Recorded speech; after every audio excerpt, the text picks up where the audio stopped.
All right, as promised, the R72 sensor we have at home. Now, what this is in reality is a 10-3 300 blackout build. So we're going to start from the top here. Up top, we have the can. This is a Resilient Suppressors Simple Man 30 cal, 3D printed titanium, full auto rated.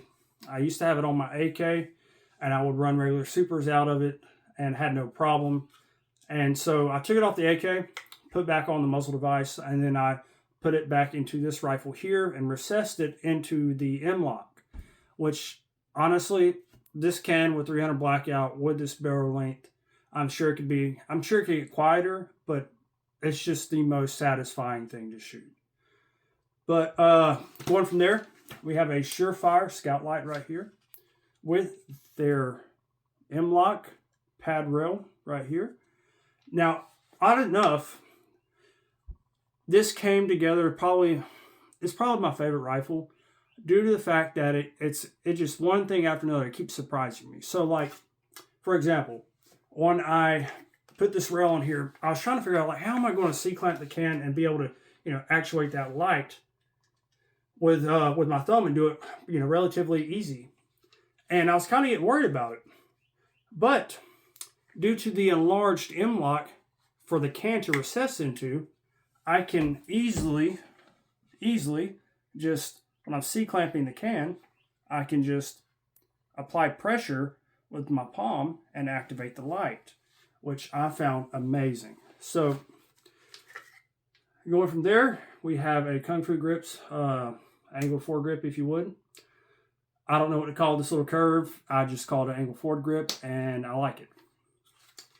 Now going to the optic, this is a Primary Arms ACSS CQB, and very impressed with it. It's my first Primary Arms optic, not first purchase from Primary, but their first optic I've had, and I find it to be an amazing little red dot, man. I like it. I like it a lot. And granted, I haven't torture tested the thing. Okay, I put about 600 rounds through this gun, and I zeroed it, and this is a tack driver with this optic on it. So, but the only thing I necessarily don't like about it is what I like to call the left, right, up, down dials.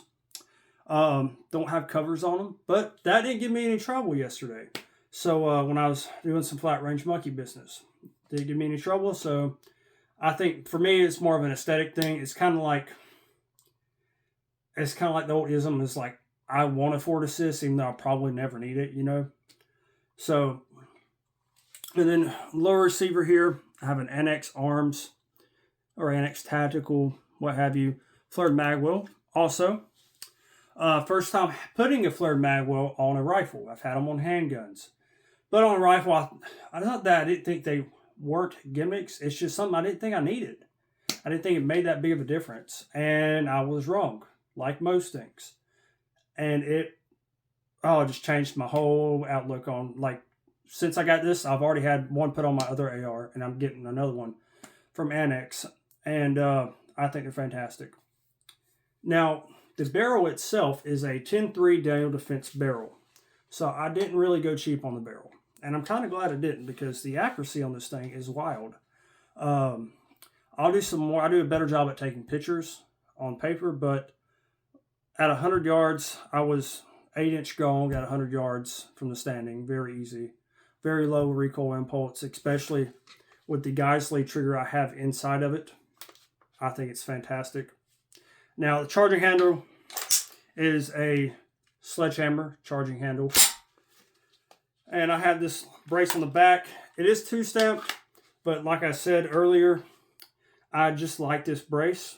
Also, color scheme, but I find it that if I'm running a normal stock right with this rifle and I have gear on, like either a plate carrier or any strap that's going over my shoulder, I like the ability to drive the bottom end of a stock or brace into my shoulder, especially if I'm having to go high, or if I'm just shooting slick, I can actually put it into my shoulder. But the back end is very pointy. I can jab that into me and not have to worry about it, coming off or sliding off of that strap. So I don't think I'm going to change the brace on it Maybe in the future I'll get a different stock, maybe.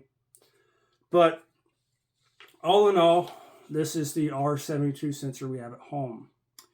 One more thing, the superlative adjustable gas system I have in here is finicky. Not in the bad way, it just takes a lot to adjust to your rounds. So it took me quite a bit to get it to where I like it.